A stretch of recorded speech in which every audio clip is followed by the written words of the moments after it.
Good morning, everybody. Hope you all are doing well today. Just want to mention a couple things. First and foremost, I'm going to have a discussion board that will be available around noon today, maybe a little earlier. And this is going to be approaching what we're going to be talking about today in utilitarianism. This is going to be taken from a case study approach. So this will take a little time in terms of not only watching this video, which I encourage you to do so, especially when it comes to this particular topic here, but also the big thing that I will want you to do with this is be able to apply this to real life situations regarding either advertising or PR, and this will be a situation we'll be doing this quite a bit. So again, it'll take some time in terms of watching the video, it'll take some time in terms of reading the case study, and make sure you do that before you respond to the case study itself. So again, something to think about when you're getting ready for this, and really take notes in terms of what's being said, in terms of what we're going to be talking about today, and especially in terms of, if we're talking about Kantianism or utilitarianism. These are all variations of ethical procedures that will be demonstrated when it comes to actually approaching the case study. So in this particular case study that I will show you, and this is a very popular one, is the Dove Real Beauty campaign. And it approaches not only how well this was received, but also the almost ironic nature of the fact that this is owned by Unilever, who also owns Axe body spray. So this is all covered within the case study.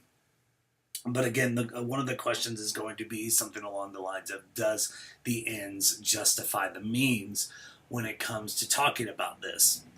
And again, approaching this from a utilitarian perspective is going to be very critical in this case, in terms of understanding how this campaign works. So let's dive in, shall we? Let's talk a little bit about utilitarianism. And to start us off, and I was watching a video the other day about it, and they said one of the best examples of where utilitarianism strategies could take place is with our favorite Cape Crusader, Batman. As you see on the bottom here, we got a little Batman and Joker photo going on here, and through Batman. Okay, so Batman approaches his ethical standpoint through a very Kantian perspective, and kind of what that means is Batman has one kind of universal law when it comes to his crime fighting, and that's I don't kill. From this Kantian perspective, it is this one underlying rule to say, how would anybody who, you're beating up the bad people, how would any of these bad people feel, or if they're in a bad situation for whatever reason, that they're not inherently bad, they're just doing bad things, how would they feel if they were murdered for doing something wrong? So, Batman kind of looks at it from his perspective that his parents were murdered, and how would he feel if that was attributed to somebody else? So again, very Kantian approach towards this. From a utilitarian perspective, though,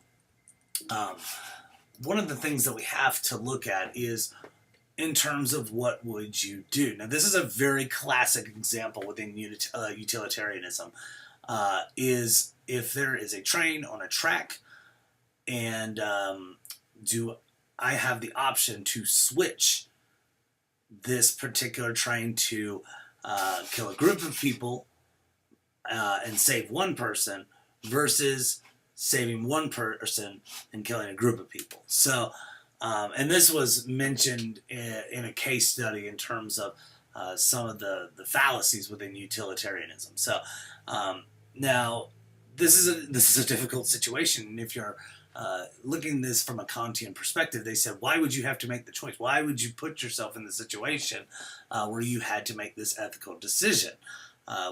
This does not end up justifying the means of what we're doing here. However, if we're studying this from a utilitarian perspective, the ideology behind it would be the greatest good for the greatest amount of people. So there is an answer to this, but it is kind of what perspective would you take? And so linking it back to Batman for a brief bit, from a utilitarian standpoint, we would look at this situation and saying, your arch rival is the Joker, and the Joker is obviously this chaotic, evil person that is just kind of a mad person. He is consistently doing things just to wreak chaos within Gotham in this case. And so, but the problem is Batman does not kill, and that's not inherently a problem. That's probably a good thing. But here's the thing: he always puts these bad people in Arkham. They escape, and they continue to do bad things. That is kind of part of it. And so, utilitarianism would say, why don't you just break your rule for this one instance? If they keep escaping and they keep doing massive amounts of damage to massive amounts of people, then why wouldn't you just do what would be considered the greater good in this case, and doing what needs to be done? And so, again, there's this kind of ultimatum that exists within utilitarianism. So let's dive into it a little bit deeper. So this is some of the forerunners of utilitarianism, which starts with Epicurus. Now, Epicurus looks in this and saying that happiness is the only thing in the world that is intrinsically good or good in its own sake.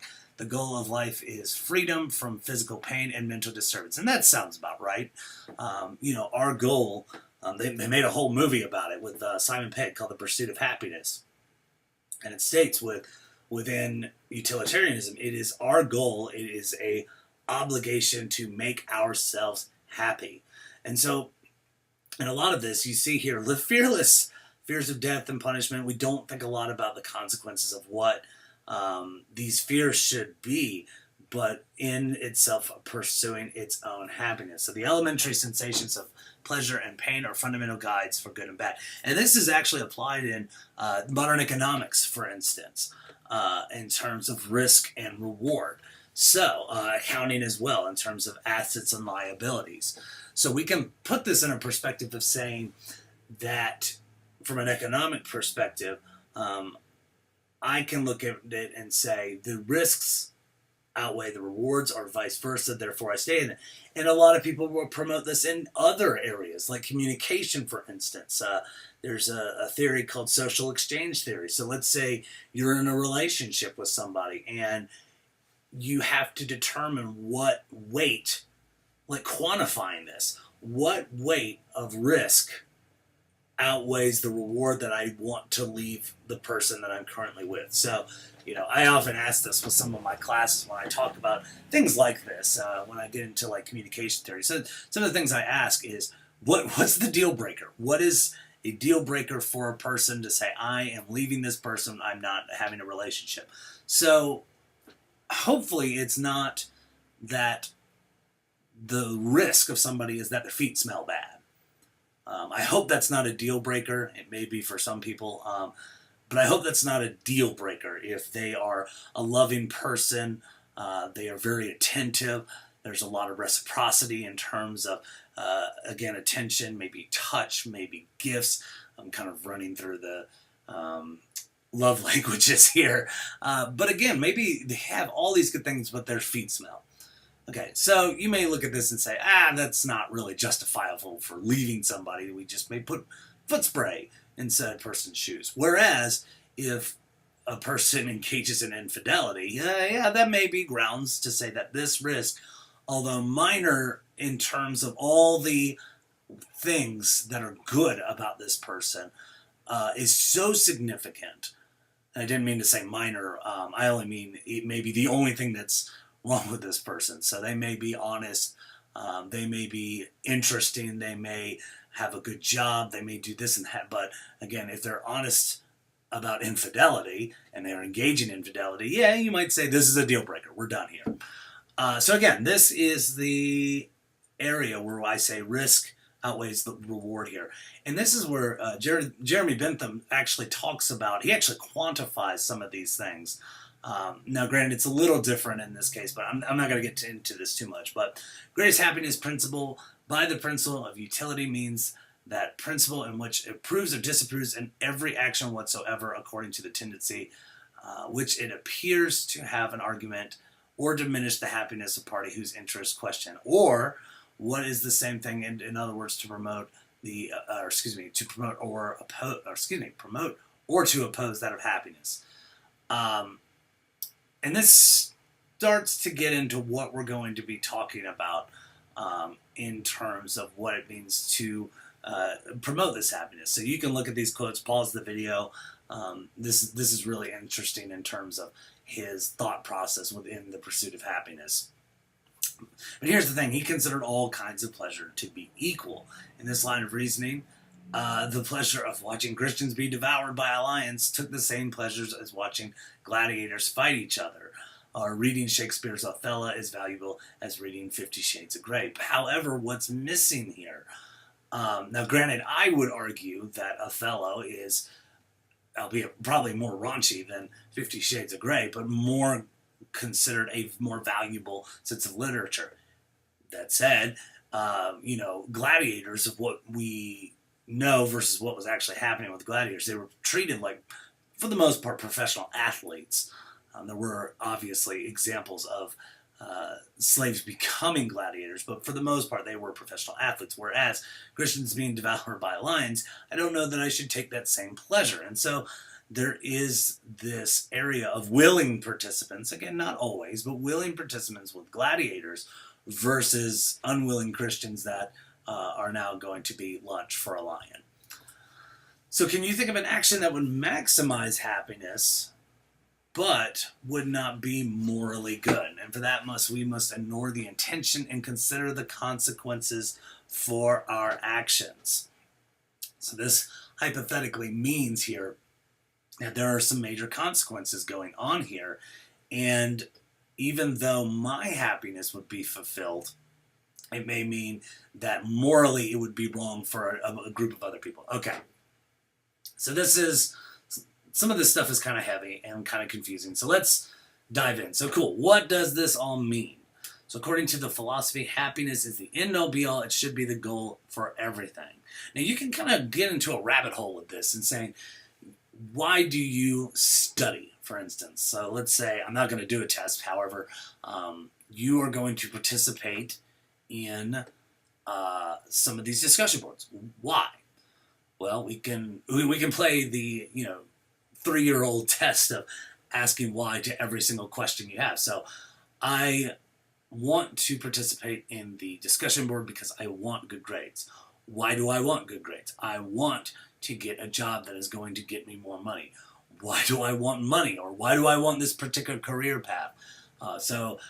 Maybe affirmation from a parental figure or a significant other, maybe a better career. So why do you want that career? Why do you need that affirmation? Again, going a bit of a rabbit hole here. I want what I want because ultimately these things are considered either by society or my own personal moral construct that these will make me happy. So again, having money, I will be the first to admit it. I wanted to get a PhD because I like teaching, I like doing what I'm doing, but I also like to get paid more for it. So therefore, I go for a PhD because I would get more money and I'd be paid more in this case. Now, granted, I have more responsibilities. However, I would say those responsibilities outweigh, or excuse me, the money outweighs the additional responsibilities that I would have to take in terms of service and research and whatnot. So again, it is, I want to seek pleasure and avoid pain. We've talked about that. But it's deeper than this. And this is the first time I'm going to address this. This theory is not what's considered egotistic. And so if you're familiar with what ego means in this self, it's very I-oriented. And so far, when I was talking about, especially Epicurus here, it kind of sounded very self-serving in terms of my happiness is what is going to be most important, most prominent, what I need out of it. This is not egotistical. Utilitarianism is not that at all. I want pleasure for myself, but as many other people as possible. So looking back at the train example, in terms of saving one person, or excuse me, saving many people's life versus one person. Now, what complicates this even, or actually, this actually makes it somewhat easier. is if this person was a part of this group and they were all going to be run over by the train versus one person as part of this group would be run over. It's, again, kind of like an ultimatum here where, again, everybody was going to die anyway, so why not just have the one person get hit by a train? I know these are very macabre when talking about it, but it is important to understand in terms of the extremity before we get into some of the real examples that would come up. So again, what's the catch? Because this sounds really good, though. This sounds like a good deal. I want pleasure for myself, but as many people as possible. That's awesome. Here's the thing. We all have different goals. We all have different wants. An easy example of this is the kind of restaurant you like to go to, for instance. Or maybe I'll use the old-fashioned pizza example in terms of what do you want on a pizza. Now, granted, I am going to have a very specific idea what I want on my pizza.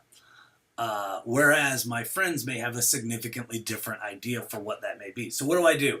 I say, I'm going to choose something that neither really one of us wanted, but it makes everybody to some degree happy, versus I'm going to make myself happy and make everybody else miserable because of the type of pizza toppings that I ordered.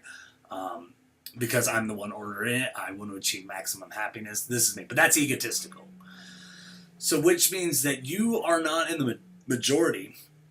So you might have to, quote, take one for the team here. And I use this example in terms of a wedding.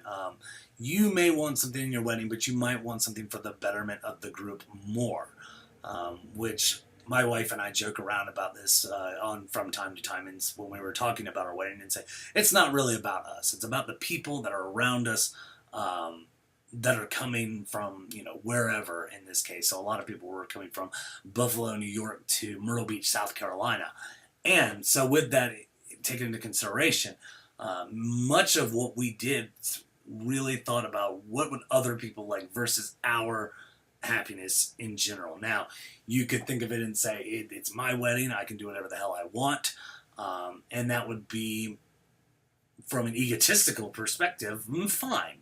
It is your special day, you should get what you want out of this.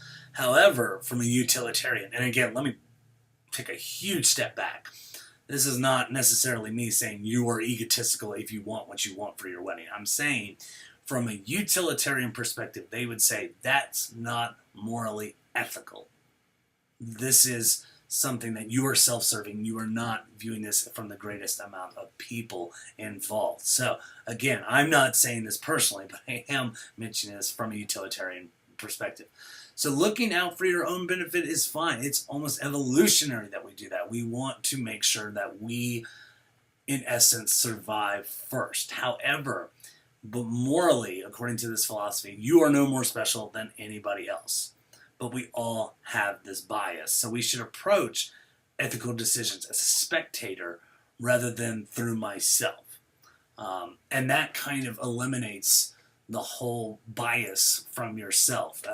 You could look at this from a perspective of like Maslow's. So if y'all are familiar with Maslow's hierarchy of need, there are base needs that a person must have before they can move to subsequent levels and higher thought and higher social links in this case.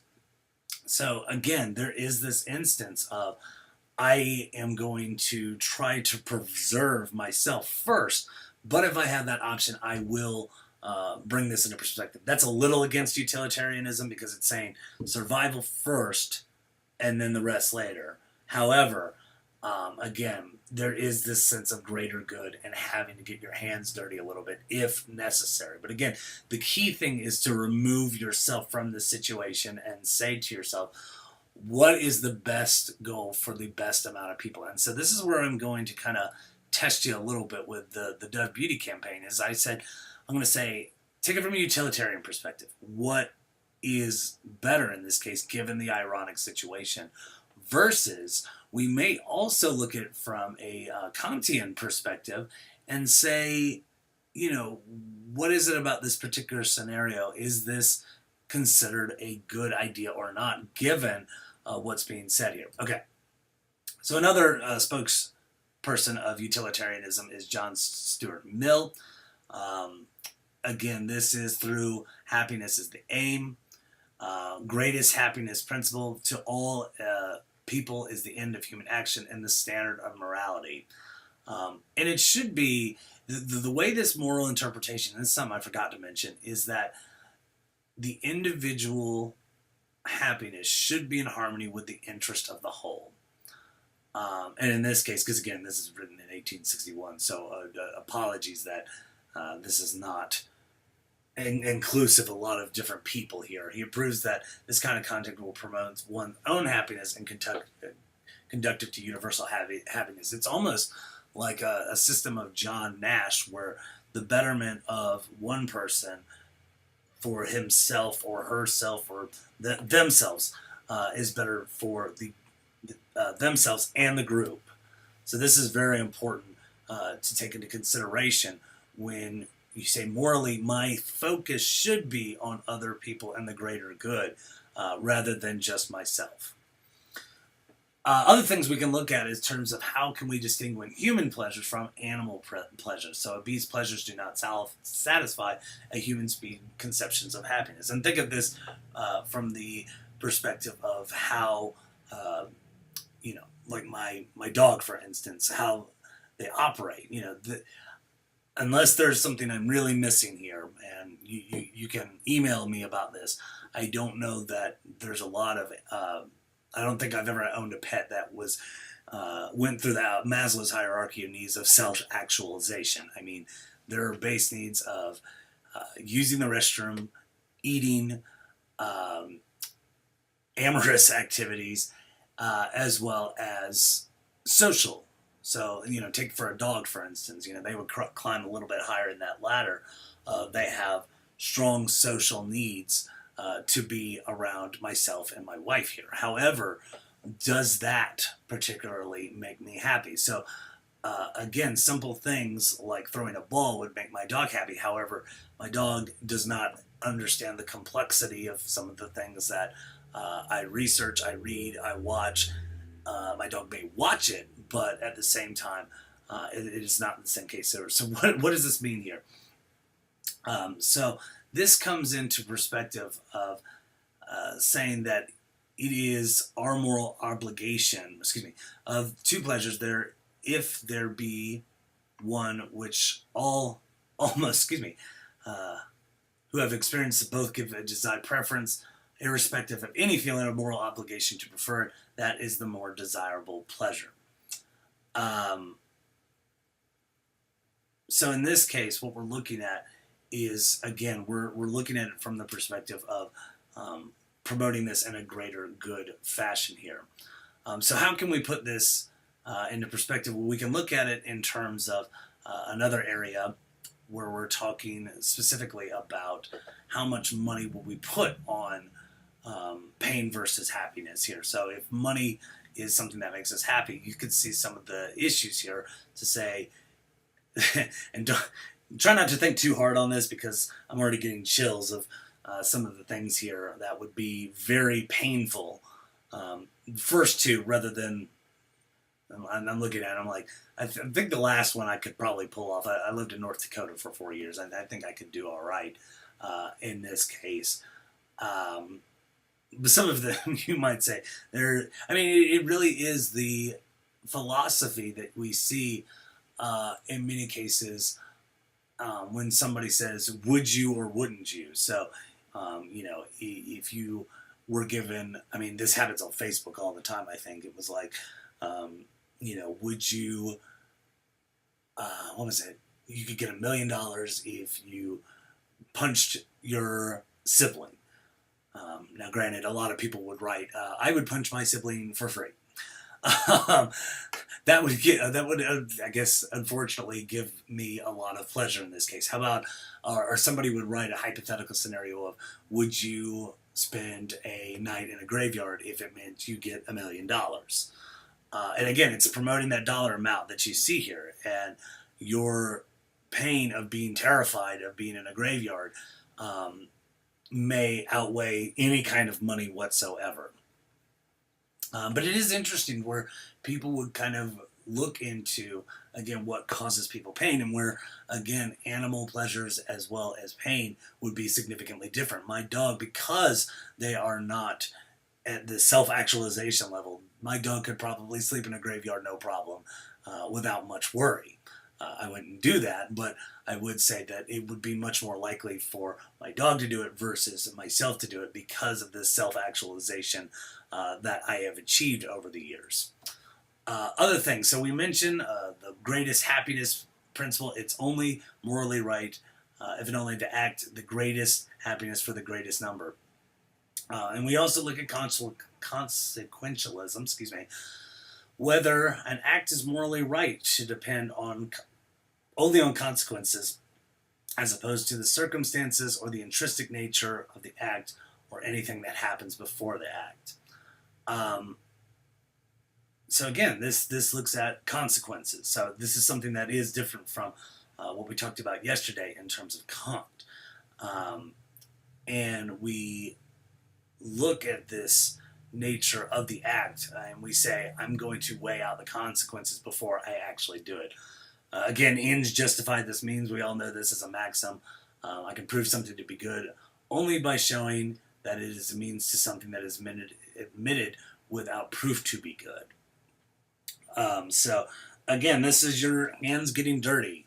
It is for the greater good. It is for the fact that even though this may cause me pain, it will give more people much greater comfort. I'm not going to spend a whole lot of time with this, because I want to get into a few examples here. So give yourself some time to read some of these. They are important within the consequentialism, and it might help you out a little bit in terms of answering the Dove Real Beauty campaign. So, but there are some challenges, and again, I'm not going to spend too much on them.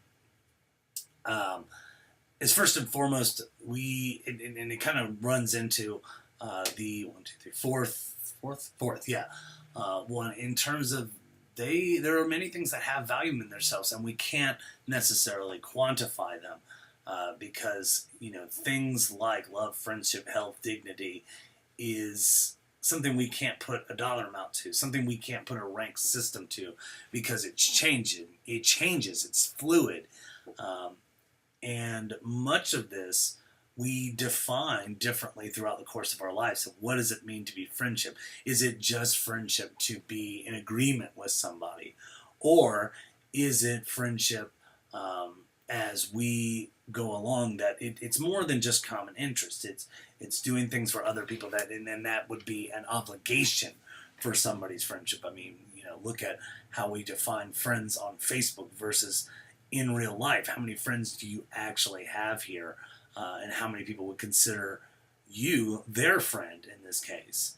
But it's also clear what the outcome will be of any action, and who will be affected. And I mean, this is where weighing consequences is a good thing, but you can't always hypothetically think about this from a perspective of saying we know what's going to happen. This is why there's a theory called excellence theory that's applied pretty well in PR to say, what's our best case scenario? What's our worst case scenario? What is somewhere going to be in between? So if you're in crisis communication, for example, you might sit there and say, okay, this is good to respond in this way, but there are some consequences that are going to occur in this case. So we can think of it from, what's the best case scenario? How do we respond from there? What's the worst case scenario? How do we respond from there? And what are some cases in the middle here? They're considered models if you ever want to look it up. Excuse me. So again, we can see this in terms of what are some of the things that work well, and do those cost benefit really come into play? And so this is where utilitarianism comes into play, is labors, tools and software, opportunities, training, risk outweigh the benefit of awareness, web traffic, lead generation, sales, conversation, etc. And you'll see this within, again, the Dove campaign of all this great attention and all this promotion of how people should feel in terms of empowering oneself, does that outweigh something? Does that outweigh some of the other messages that Unilever would produce and potentially harm said people? So again, that's something we have to consider. Another thing we can look at is the Philip Morris 2000 smoking in the Czech Republic in terms of the cost of healthcare versus excise tax and value added tax. So these are good things considered on the benefits, but ultimately we would sit there and say, from a utilitarian perspective, is this a good thing? Or utilitarianisms might look at this and say, the cost amount that's what's going on here, there are some things that are actually good within the benefits. And so this may be something good for the value of smoking in this case. That said, you may also look at it from the other perspective and saying that smoking in this case is an inherent bad for many people, for any people that engage in this activity, and thus this shouldn't be promoted anyway. I mean, this is kind of your Kantian perspective of saying that you're hurting people in terms of like lung cancer, for instance, amongst many other poor health effects that might occur. And again, this comes into a major perspective of how do you feel when it comes to the greater good about this. From a utilitarian perspective, we might say, I'm going to get my hands dirty and talk to people about this in terms of what you're doing is wrong because you are hurting yourself and so many other people in this case. Whereas, we may look at it from a perspective, from Kantian perspective, where I might actually, I said it from a perspective of within Kant, we might mention this to say that these costs are, it shouldn't even be evaluated because of the hurt it does for people. But from a Kant perspective, we might also look at it from the idea that a person may say, this is what makes me happy. I don't care if I die young. To where I'm looking at the ideology from the other perspective rather than just my own. I might have a moral qualm with it, but the other person might not. So is that right? Is that correct? Is that morally accurate? Or does it fall somewhere in that gray line? And that's tough. And again, this is where I mentioned yesterday where, again, I'm not taking any side on this. I'm just saying that this is how these philosophies might work in a practical scenario here. The same for calls within immigration studies. You can, again, pause the video and look at some of the things that are going on here in terms of annual payments versus individual costs, household costs, this kind of thing. And again, from a utilitarian perspective, you might say, do these costs outweigh the benefits? Versus a Kantian argument may say, these are Middle Eastern refugees, and so I would want to look for their happiness as well, rather than just my own. And this may also, again, I'm jumping back and forth here, utilitarianism might also say, this is for the greatest good for the greatest amount of people. It may depend on the citizens within the United States. It may depend on within this group. It is where another problem comes with it is, what groups that you exist in and who benefits the most from it. So again, this is where things can get a little tricky, and we can kind of jump back and forth with it all day when it comes to Immanuel Kant versus this utilitarianism perspective. So again, lots to think about here in terms of what's going on here, and a lot of this is what we're looking for as effects. And so in this case, we're looking at advertising effects within the case study. So take a look at it. Email me with any questions you might have. And again, what I'll probably end up doing is approach it from utilitarianism and Kant, and I might actually mention what your thoughts are. So again, be very respectful in the comments. If you do respond on your As You Learn forum, so just keep that into consideration. Be respectful, and again, I've seen nothing but so far. I mean, everybody has been very good and polite in terms of what's being said. Although I don't think I've seen any disagreements thus far. But if there are disagreements, just remember to make sure to do so very respectfully. So anyway, again, email me with any questions you might have. I hope you all have a wonderful day, and I will see you for the last lecture of the week tomorrow. All right, thanks. Bye.